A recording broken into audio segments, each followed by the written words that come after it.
What follows is the experience shared by someone that I'm just going to call, quote, Mary, unquote, who wanted to share her experience in the way that she met and then sort of stayed, quote, involved, unquote, with a male with BPD, Mary being a woman with codependency, this being an example of a codependent woman who met a borderline man, and how they met, and how strange then the contact that kept on going and on and off, and what does that mean? Hopefully my adding in kind of feedback and questions for the listeners will help you if you resonate with Mary's story, because what unfolds in Mary's story is a trauma bond between a codependent woman and a borderline man who were never in a significant other relationship, but were caught in the trauma bond dynamics of the borderline seeing Mary as object other, representation of mother.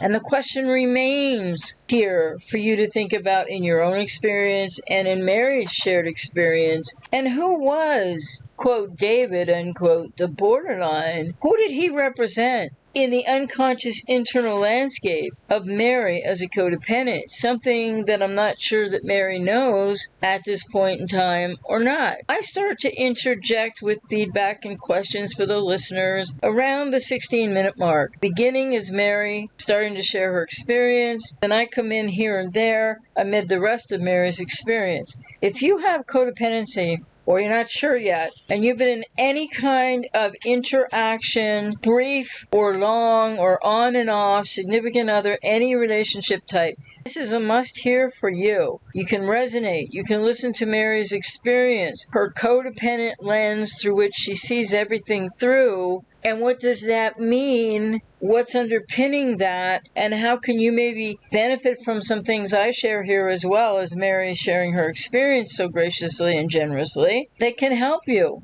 to understand more about what's really happening for you if you're a codependent, or you might be, and you're in a trauma bond or a trauma bonded relationship. The trauma bond dynamics between yourself as a codependent and somebody with BPD or even NPD. Point is, it's not always significant other relationships. So hope that you'll listen all the way through as time permits for you. There's a lot of takeaway here from what Mary shares, and I've done some feedback and insertion and questions for listeners as well to hopefully help educate you about codependency and borderlines and the toxic relational dynamic, even if it's a brief relationship, a brief friendship, your favorite person. It doesn't matter the relationship type, brief or long, on and off, whatever the case may be. Mary so graciously shared here so that you all have an opportunity to resonate, if you do, to learn. And I've tried to add in some educational components as well, and I hope you'll find this helpful. And I suggest that every codependent who has not yet broken the trauma bond, even if you've been out of the relationship or the communication of whatever the relational type of these relational trauma bonded dynamics happen for you as a codependent with somebody with BPD or NPD for that matter. I went on this meditation retreat in 2015 in South America, and there were people from all over the world that would come there to do these retreats, and there's this other person there, and we'll just call him David. That's the code name sometimes I use.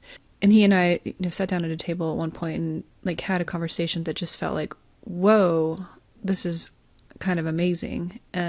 So I had a boyfriend when I went on this trip, but I went on this trip by myself, and I wasn't going to meet people, although I met this person, but it wasn't my intention to do that. And that person, from that first moment, basically, it played out over the course of the 2 weeks that we were there, but decided that I was the person that he was supposed to meet in his life, and his whole life had been leading up to meeting me, and he was really, in my face about it, and really hey, so what are you going to do now? What are you going to do about this? This is my experience, and you're withholding from me, and I feel like you should be whatever. And I was kind of just hey, I just moved in with my boyfriend before I came on this trip. I'm not available in that way. I'm flattered and whatever, and I want to help you, go through whatever process you're going through to understand, I like you, you're an interesting person, maybe we could be friends or whatever, but this is not a thing that's going to happen.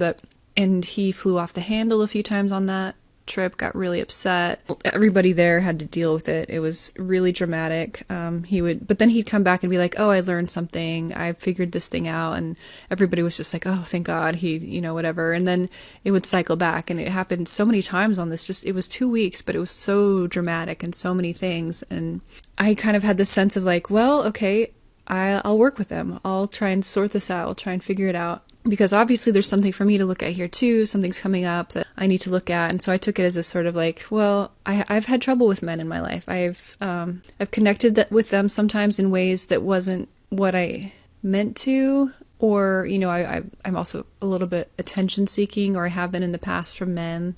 Things that I can look at now and go like, okay, well, these are codependent behaviors.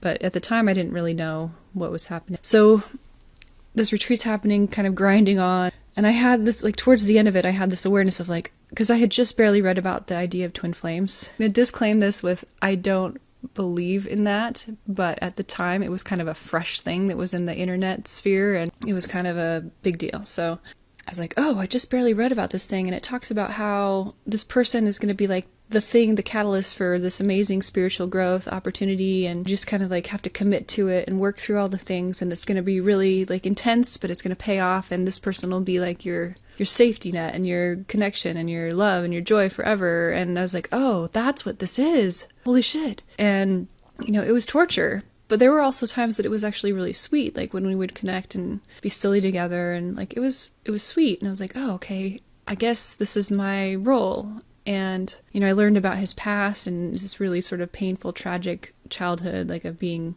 put up for adoption when he was a baby, and then eventually went to an adoptive home where he wasn't fully wanted.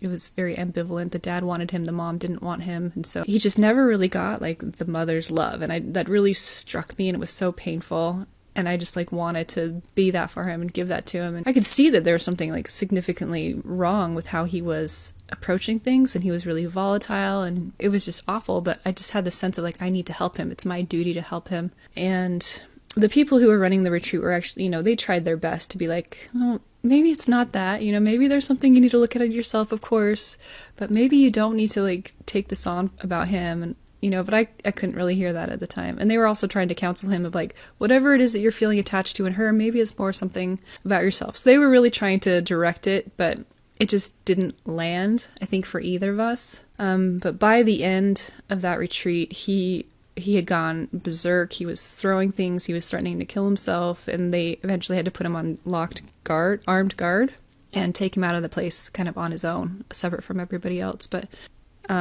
left that place, went back to our respective countries of origin, me in the US and him in the UK. And at one of the times in that retreat when things were mellow, I'd given him my email address because he'd asked for it several times. And it's okay, this is weird. We're only 5 days into the retreat. Do I have to give you my email address right now? Okay, I guess I will. He, looked me up on Facebook when we were back and wrote me messages and emailed me a few times. And I just ignored it because I was that was a really traumatic experience to have to go through where I was. And then it also was just kind of awful to have him. He'd just keep jumping back into my messages and my emails. And I think it was for a solid year, I was able to ignore them.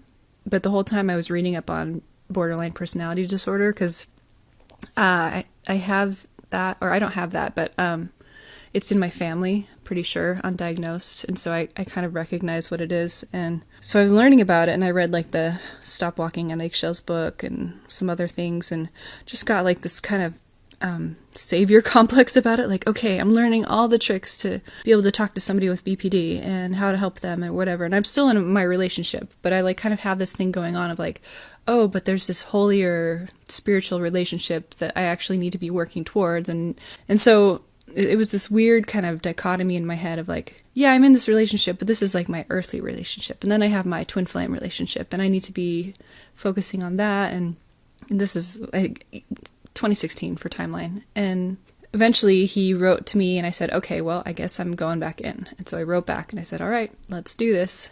And we engaged for I don't even remember how long it was. It was less than probably a week. And I, in that time, said, like, this is what I think is going on, this twin flame thing.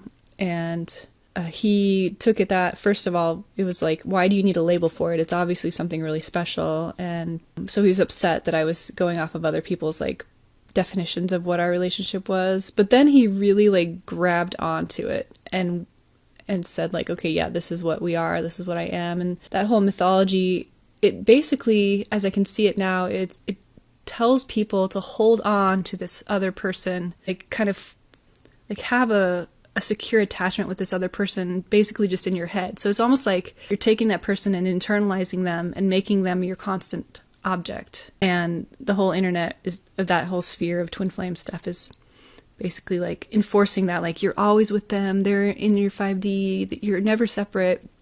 And so I think people with borderline probably can really, really grab onto that and be like, okay, here's a secure connection, I guess, or something that will never leave me. And then me with codependence was thinking also, like, oh, finally, like, the level of relating and love that I've always wanted, like, that secure, consistent, really in tune, really in-depth love is there, finally. I just have to, like, work at it. I have to, like, help him and fix him so he can be that person that he really is to me.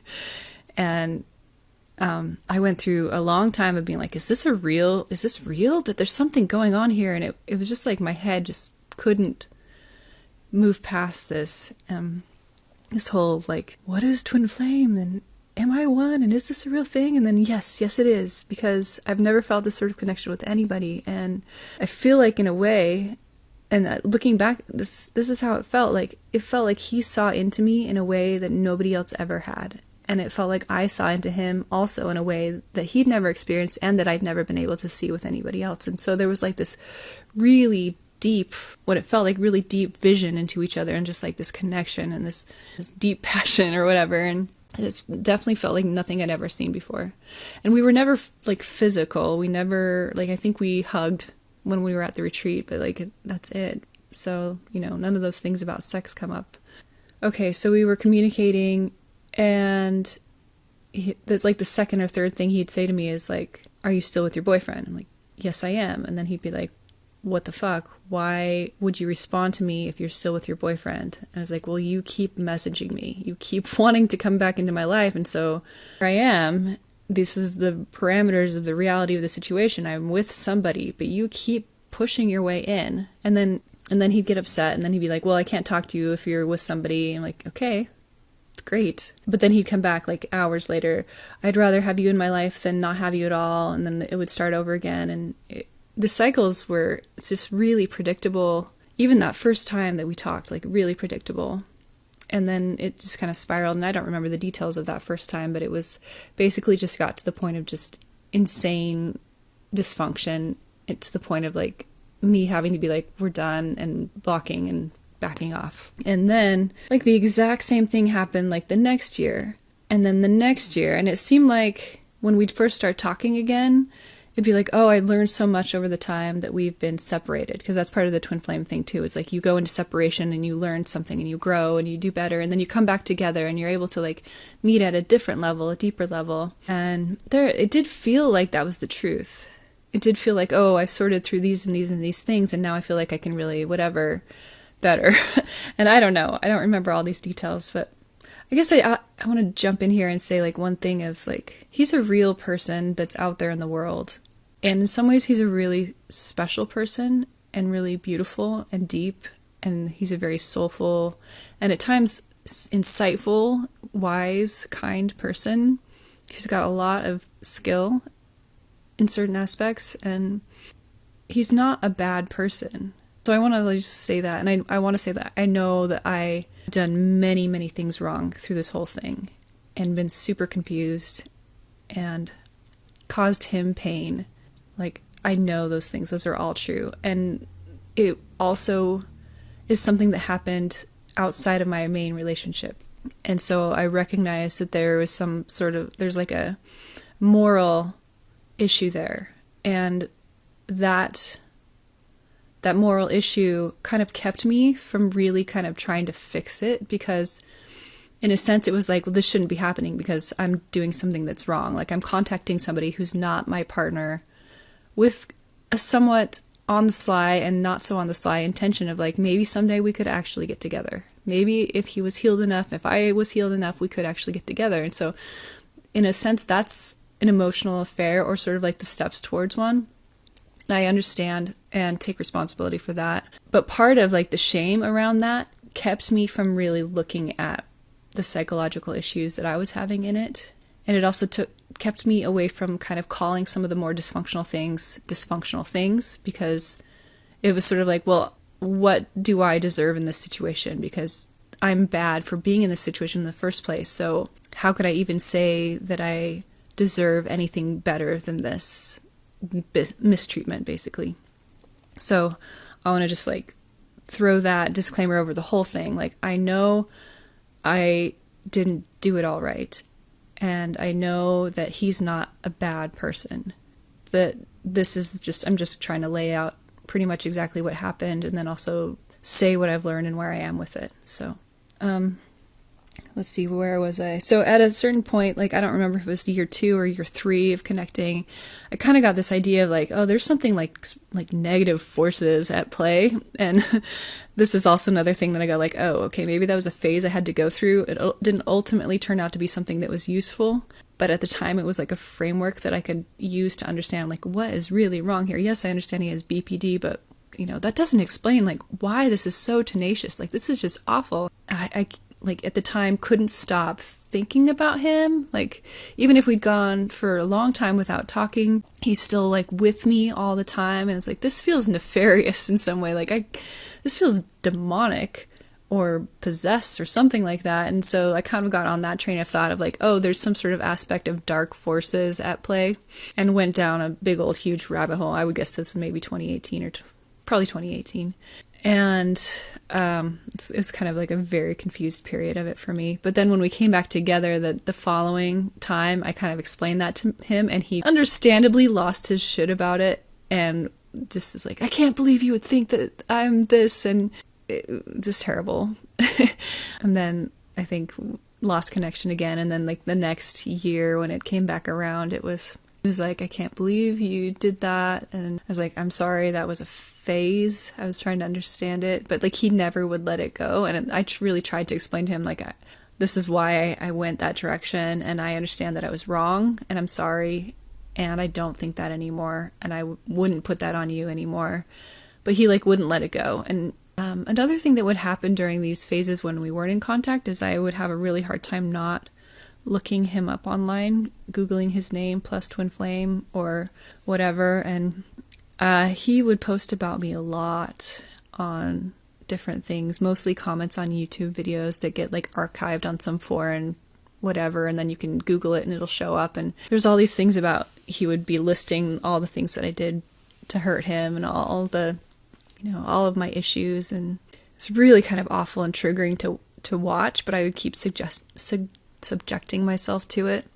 And that was one that he would bring up a lot with people. She thinks I'm possessed. She thinks that there are dark forces at play here. And, just nobody would ever really respond, but he would just kind of keep that one alive. Even after I had apologized and said, I don't think that anymore, it was a phase, he would still bring that up a lot with people as kind of evidence of me being crazy, which, I guess sort of fair enough in that situation, but I came to the light and it was a temporary delusion. How I would do or believe anything other than just leave my boyfriend to be with him, basically, I think is what he was mostly upset about. Like, how I would listen to so-and-so, whatever, Twin Flame teachers or whatever, and kind of be more abstract about it instead of just leaving my life and being with him, which is all he wanted. And he just felt so slighted or withheld from that I wouldn't do that. So I'd just like to insert here that David didn't know Mary at all. They meet at a retreat. He zones in on Mary. And then what happens, right? So as Mary said, no indiscretion or anything. She was looking for maybe a friend and didn't realize her codependency yet. But what does this say about, in this case, an untreated male with BPD? Why did he zone in on Mary? And have you ever been sort of zoned in on by a male, if you're a female, or a gay male, or a woman, if you're a heterosexual man or a lesbian woman, you ever just been zoned in on, like, in this case, Mary went to a 2-week retreat, and everybody else was reasonably, averagely mentally healthy, and nobody was zoning in on her or targeting her. And I don't mean like a narcissist, but what was it about where Mary was at that was the reason why Mary got chosen, so to speak? And make no mistake about it, in this case, the BPD male who from another country met Mary from a different country from him at a retreat somewhere in the world for whatever the purpose of the retreat was, and that Mary had very porous boundaries, and that Mary very quickly took on David's feelings as if somehow she was responsible for them. So a little bit of lostness on Mary's part, as she's talked about, and what she was thinking about, not realizing she was codependent. But the key thing here for people, if you're relating to Mary, her experience and what she's sharing, is that if you have codependency and you're not aware of it, or you haven't been aware of it, as Mary wasn't at the time, then you have this complicitness in what happens next with the zoning in untreated borderline, because they zone in a sort of a energy type way because they kind of know that you're going to hear them in a different way than everyone else. And the key thing with people with codependency, as Mary described, she has codependency, but she didn't know then, is that Mary took on his feelings instantly and put them ahead of her own feelings and her own well-being. And I think looking back on it, Mary now realizes it was her codependency. So that might be something that many of you might be able to relate to. And if you can, are you doing something about it? And are you still in touch with a person who might have zoned in or butted into your life, whether as a friend or it was more? Codependent denial runs really, really deep. And some people will go through these experiences like Mary did, but maybe not learn from them and have to go through more and more.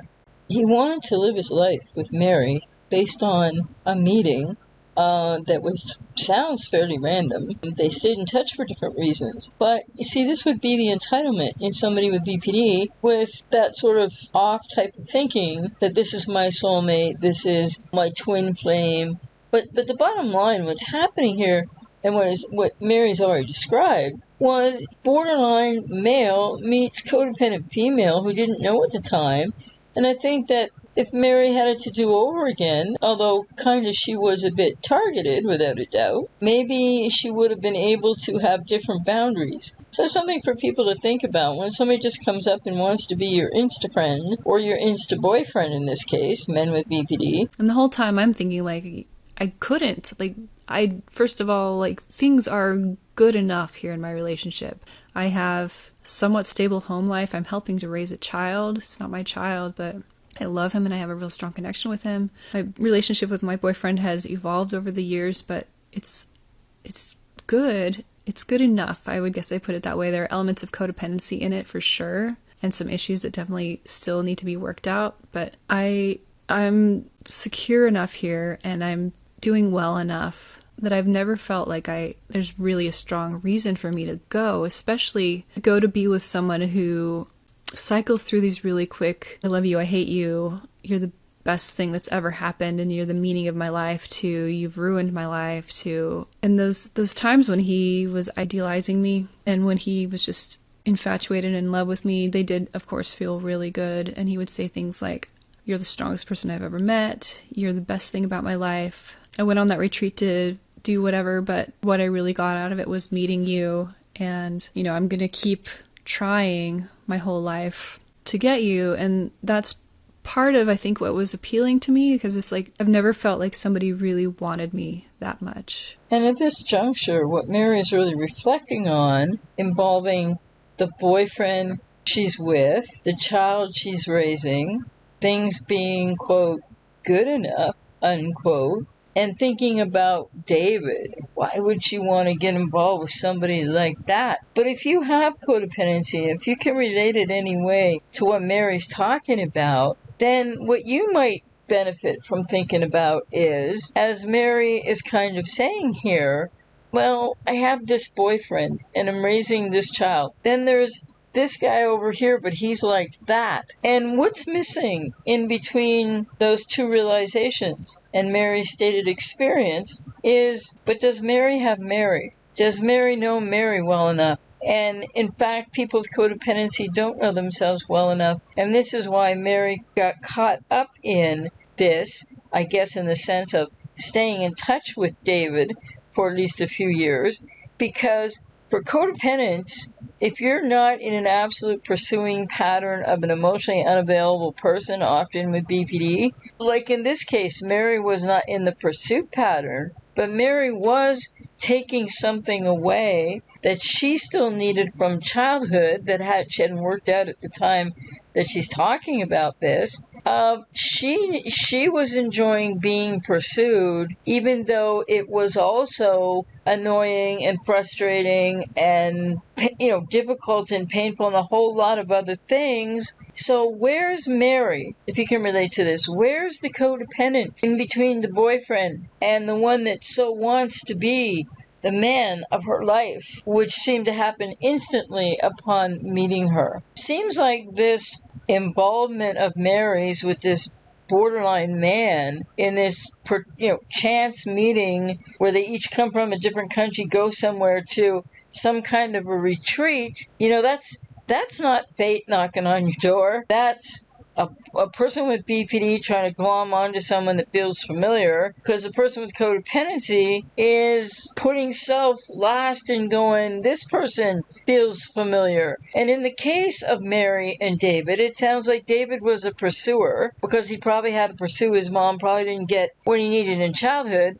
and Mary needed to be pursued, or that felt good in a way to Mary, even though it seems like a lot of it wasn't very positive experience for her at all. But you see how fast a person with codependency can get caught up in this kind of a dynamic, which even in this case between Mary and David has elements of a trauma bond to it. And this is because Mary didn't know herself well enough. And people with codependency, after relationships with people with BPD or like Mary meeting this person and him being part of her life in a way that maybe she didn't really want at the time, in her conscious awareness, there was a lot of other interplay and other dynamics at work from childhood, codependency, and a wounded inner child in Mary's unconscious. It's the lack of known self in those with codependency. And like Mary said, there was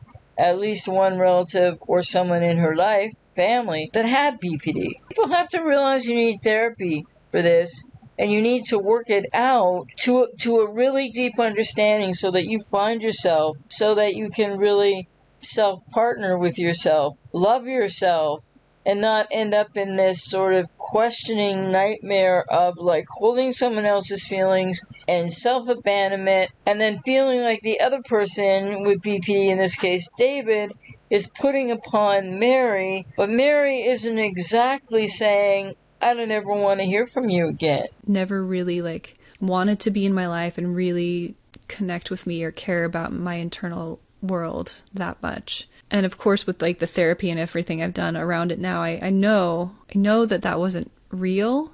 Mary says that after some therapy, she knows that wasn't real. And yet, if you can relate to Mary, if this is resonating with you at all, think about this, because it was so real for Mary in whatever context that was, but more to the point, in a context from the unconscious that goes back to her wounded inner child, from that context that she wasn't aware of. It was very, very real. In terms of the trauma bond interplay of David with BPD and what he doesn't know about himself or didn't know about himself, and Mary with codependency and what she didn't know and didn't have in her conscious awareness at the time. It wasn't real. There were a lot of things he actually just didn't really even give a shit about me. Mostly it was for his own gratification. It wasn't about really knowing and loving me. It was he wanted to put me in that role of being that good mother. And in terms of being a codependent, then the question that needs to be asked, and I hope Mary has answered, is in what role was David, the guy with BPD, cast into by Mary from an unconscious place in her mind? What area of her internal emotional landscape of past experience and moodiness in childhood, which is what creates codependency in the first place? And he was irate when I wasn't. I saw that so many times where things would be kind of nice when we were talking, and then something would flip and I would say something that didn't match with what he expected or what he wanted, and he would just be so angry and he would start raging at me again and sending me hundreds and hundreds of messages on either Facebook chat or WhatsApp, or if I'm just unavailable to chat with him for a while, he would just start barraging me with things about, where are you? You're off finding somebody else. You are whatever. Can't believe you would do this to me. I don't even want to think about the things that he would say because it was just really traumatic. And as Mary has defined with insight and awareness what David was looking for, expecting, and demanding, what was keeping Mary in a position of not being immediately no contact? So what was familiar to Mary perhaps in her childhood, from her childhood, about being berated? It was all predictable. It was all the same things he would say over and over and over again, but it was painful. And then I'd also be like, well, I'm hiding this from my boyfriend essentially, so I'm just a bad person and this is a bad situation, but I caused it. It's my fault. And then at that point I would try to cut it off, or I would block him and just be done with it. Or not done with it, because it's it never ended when I would block him, because he would still send messages various ways.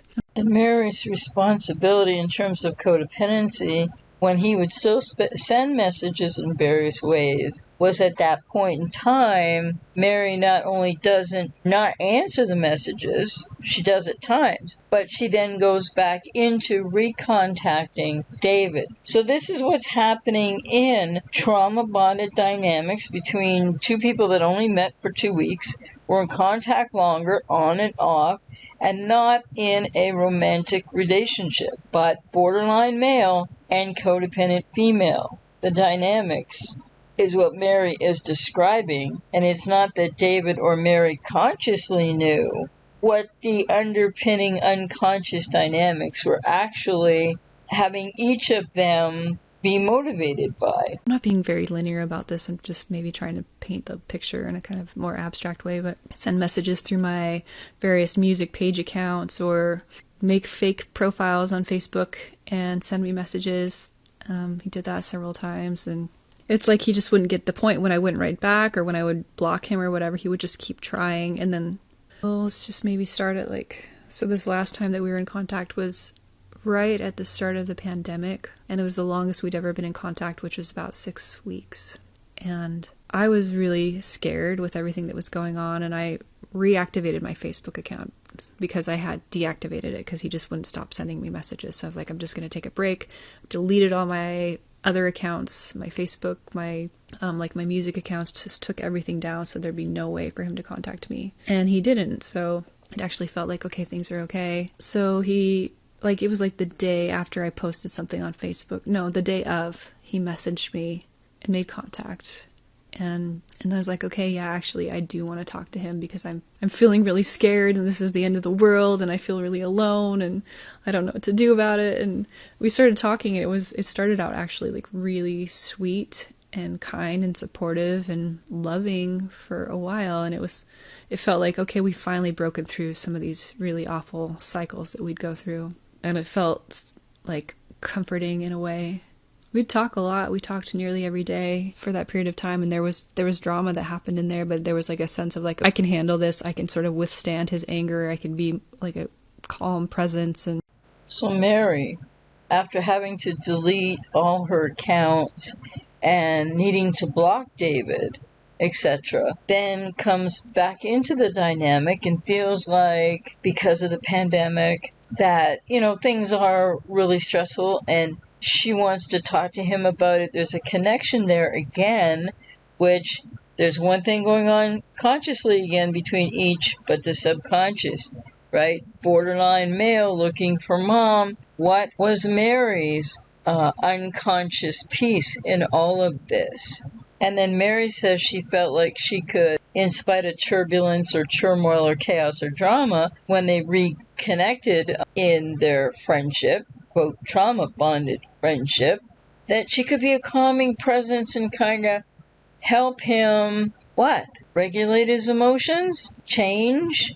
See, there's that codependent involvement again that I'm sure Mary wasn't consciously aware of at the time, but it would have been being her motivation driving her in her unconscious emotional landscape with her wounded inner child, unbeknownst to her, in the lead. Bring him back to himself. My throat's kind of closing up a little bit. It's weird. I guess I don't usually talk this much. Let's see. He wanted to kind of go over things that had happened in other times, and he would bring up, like, for example, he, at one time when we weren't in contact, sent me a package to my work. So he looked up my work address, sent me some stuff, and it was just like a t-shirt and a teapot or something. Like, I don't know why you sent me those things. I didn't need those things. It was just kind of, he wanted to or whatever, and it was creepy for me to get something from him while we weren't talking at my place of work.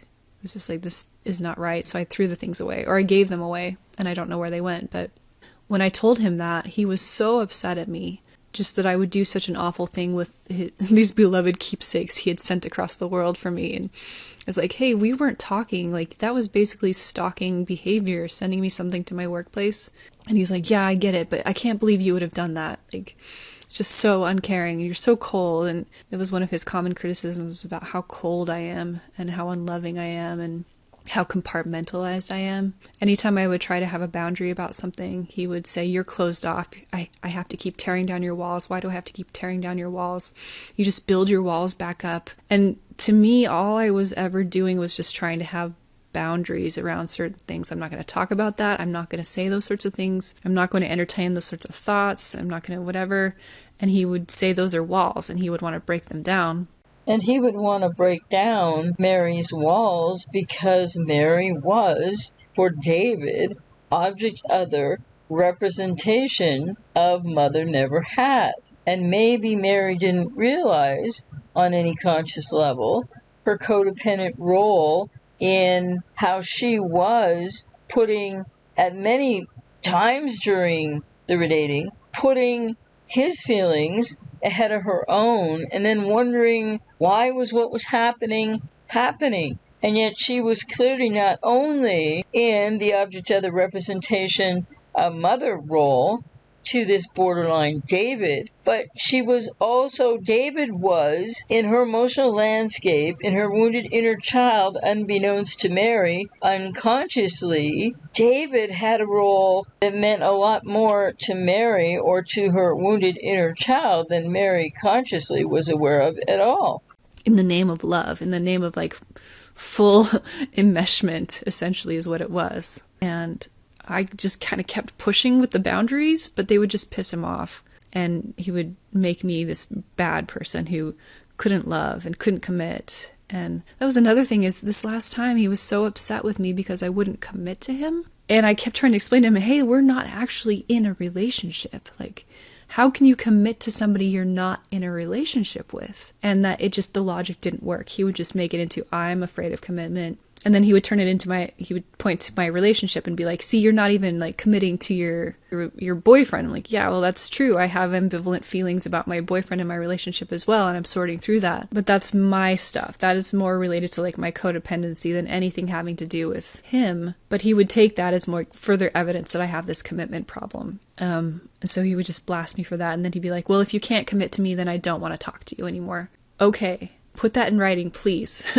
So, like I took a screenshot of what he said. And then, of course, predictably in 3 days, less than that, 2 days, he was back and he was like, I take it back. I want to, or actually he didn't even say I take it back. He just started like talking to me again.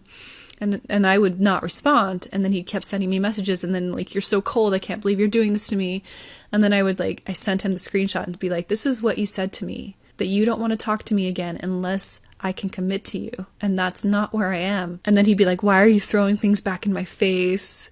It was just like, oh, it just hurt. Like there was no way to make logic work in the situation. It was just, didn't matter what I did. I was the bad guy. And I kept trying to navigate, like, how can I make him see reality? Codependent giving mixed messages to a person with BPD isn't going to be able to, or even without doing that, isn't going to be able to make someone with BPD, quote, see reality, unquote. And Mary's, quote, logic, unquote, leaves out what she didn't realize consciously, it would seem, the unconscious emotional landscape of the role that the borderline David had in this whole dynamic for her also. And I think it's fair to point out that although David was saying what he was saying from a BPD perspective, Mary being his, quote, object other, good mother or mother never had, he had a point because Mary wasn't sure about her relationship with her current boyfriend.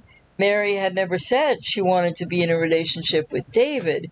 But the unconscious emotional landscape interplay between David with BPD and a lost self, seeing Mary as mother, and Mary having David in some commiserate role as a codependent without realizing that consciously. This is trauma bond dynamics playing out, and David calls out something correct about Mary as a codependent. Seems like Mary did have, if she doesn't still have, I don't know, commitment issues. So that's not the whole 9 yards. It doesn't make the person with BPD absolutely right and the person with codependency all wrong, or, quote, the bad guy, unquote. But as Mary has so generously shared this, I hope that people are listening intently to learn from what Mary has shared, and the fact that Mary does, with all due respect, present herself as a victim of David, a borderline, in this whole scenario. But what's really going on, I hope you can see, I hope Mary can appreciate that it was a trauma-bonded dynamic. And if there was a victim, there were two of them. And make this all fit into like a logical framework. And then maybe move forward as like, okay, you're a person that I care about and I want to have in my life. But you're not my relationship. I'm still in a relationship. I'm still working on something. I have many male friends. Like, this is like the way I am. I relate well with males and females. I love people in general. And my male friendships are rich and beautiful and boundaried and fine. No problem. But so I kind of I wanted him to be that, like, with this understanding that, yes, we love each other and we care about each other, but I don't want a relationship with you. And that it was naive of me to think it could fit that way.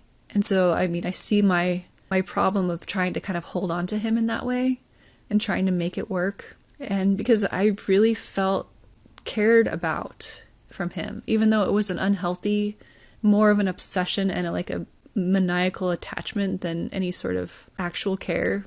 But there was something there that struck me as like, oh, I've wanted this level of relating with somebody my whole life and I've never been able to get it. The relationships I've had in my life, they've never hit this mark. The way it ended, the last conversation that we had was just another one of our kind of conversations while I'd be walking and talking to him on my phone, and it was actually nice. It was friendly. We said some things like, we're pretty securely connected at this point. Like, we care about each other. We've ridden a lot of these ups and downs, and it seems like if we ever separate again, it'll probably just be a short-term thing.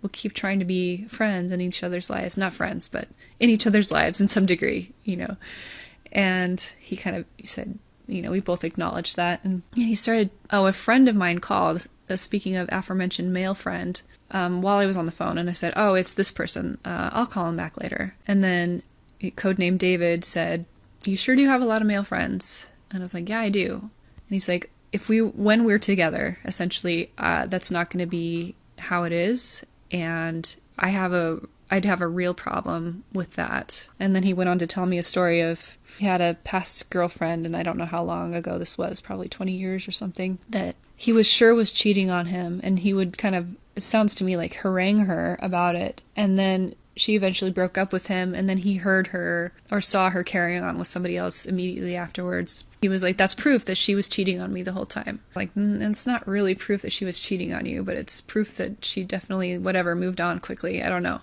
And then he said, well, the reason that she broke up with him is because the girlfriend that he had previous to her talked to her and told her how he had, quote, beat the shit out of her or something like that. And well, I guess I can't say quote if I don't know exactly what she said, but she related to this other woman that David had been violent with her. And he was telling me this, and I was like, wait a second, what? And he said, I've told you this. You knew this already. And he was getting kind of panicked. And I was like, no, I don't think you've told me this. I think I'd remember this. Like, so what happened? And he's like, yeah, I told you that my relationship with this person got violent. I was like, this definitely seems like news to me. If you told me, I forgot. And he got really upset. And I said, I'm going to just need some time to think about this.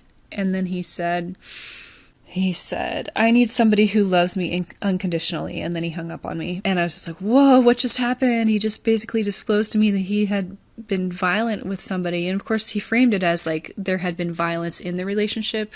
And he'd always talked about this ex as, she was this heroin addict and she had all these kids. And it was just like a really super dysfunctional thing. And perhaps it was, but it was never about anything that he had done. It was always just about how she was crazy. They were all crazy. All the exes were crazy, in his words. He hung up on me and I was like, what happened? And I called my friend back and I was like, something just happened, because my friend knew about this person and that I was talking to him, and I relayed it to him. And then David called me several times while I was on the phone with my friend and sent me messages, and just like I was freaked out and I didn't answer or respond to anything.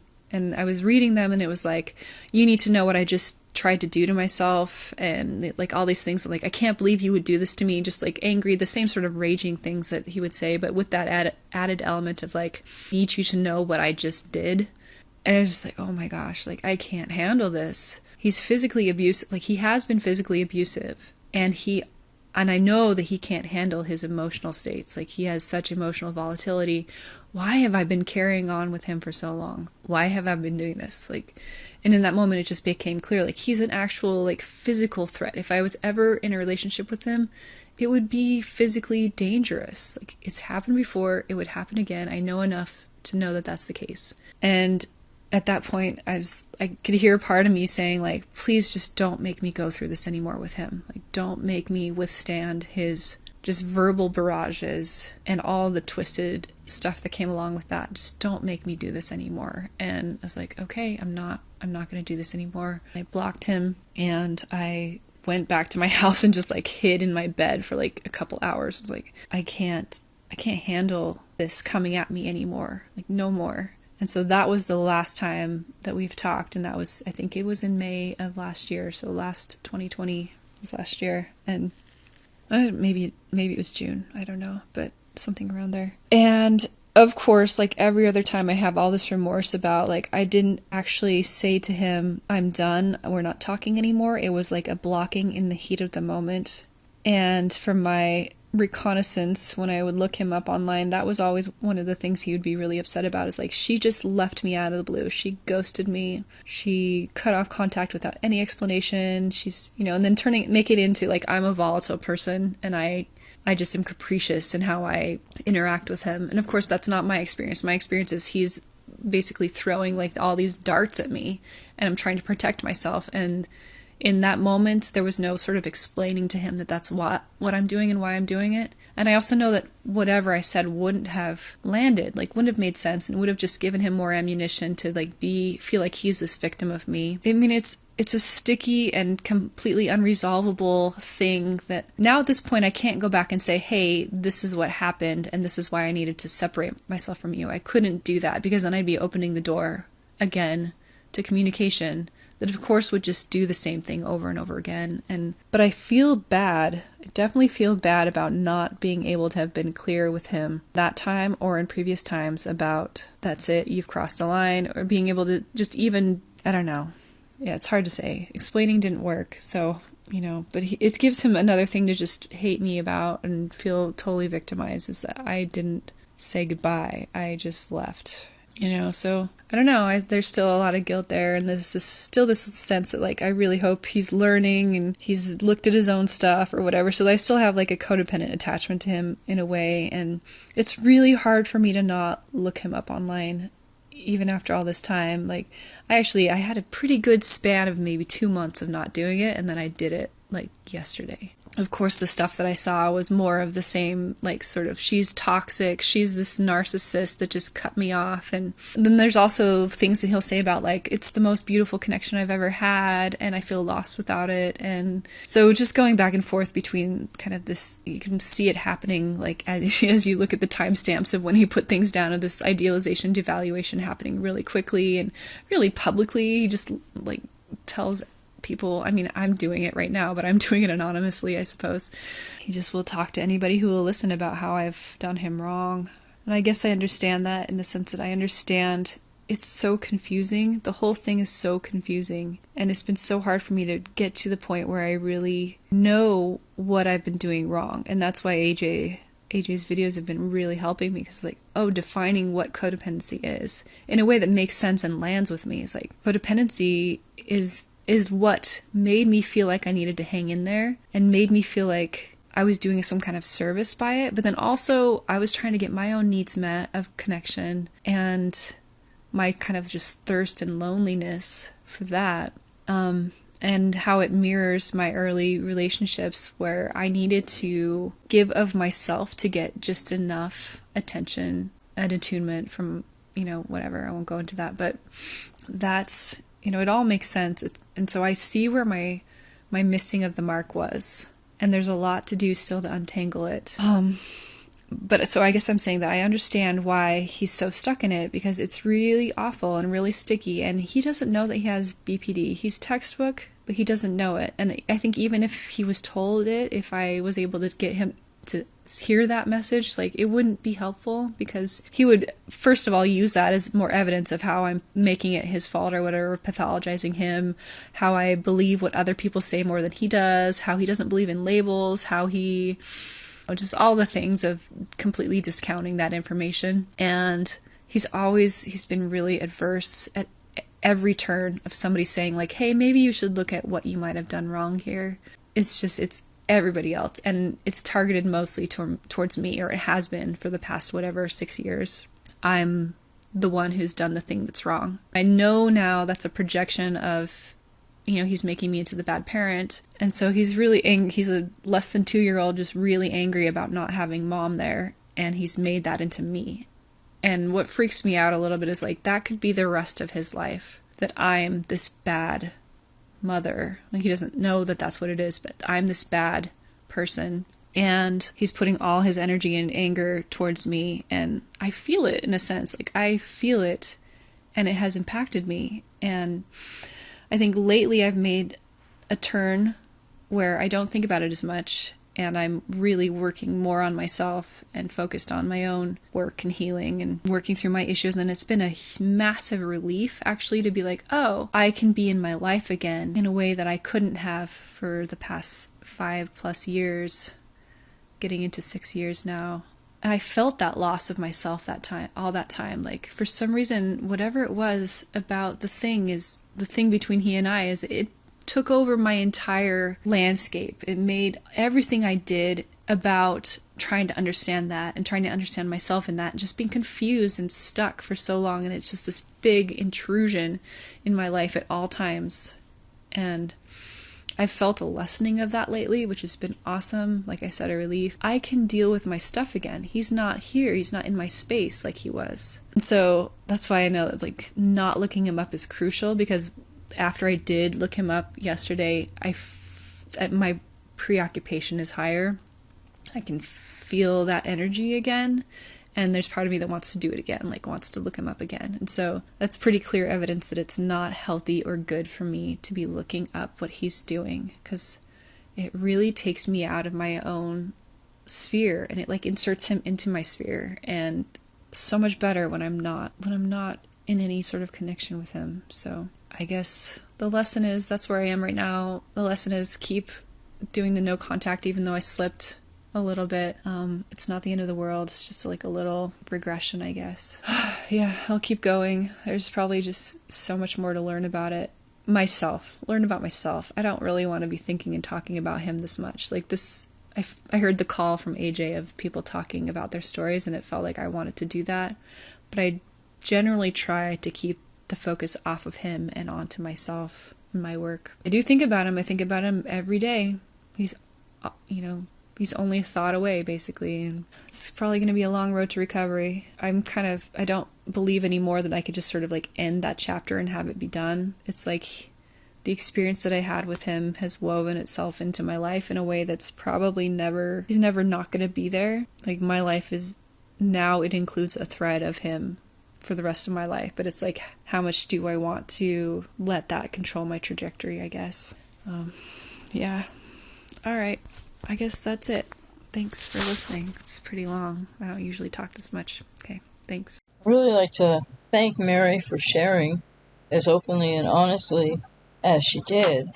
And just say in conclusion here that while Mary has lots of realizations and knows that she's not finished with her work, what that might mean to Mary or not, I don't know.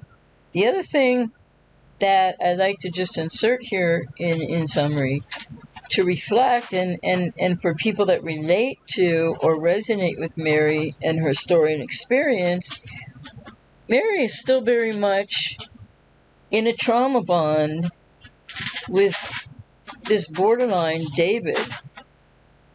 And then Mary also said she feels like it's never not going to be that way, in the way in which, in the frame within which she said that.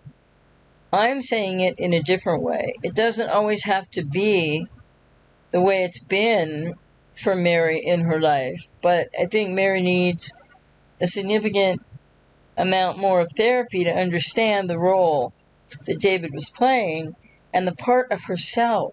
When she said, I feel like a part of myself is telling me not to do this anymore, or something to that effect, that's Mary's wounded inner child. So I wonder if Mary's working to get to know that inner child better, that wounded inner child, because these are core issues. This is what underlies all codependency. So no matter what happens with the person with BPD, even in this trauma-bonded, not significant other relationship, with all that surrounds the way that they met and how this went on and on and on, off and on and on and on and off and etc., it is an unresolved trauma bond that Mary has with David. Sure, David has his stuff too, but that's up to David. And just as Mary's is up to Mary. But Mary needs to, in therapy, get deeper to understand who David really was to her wounded inner child. That likely is what sits at the seat of the core of Mary's woundedness and trauma that created Mary's codependency. Can you relate to that?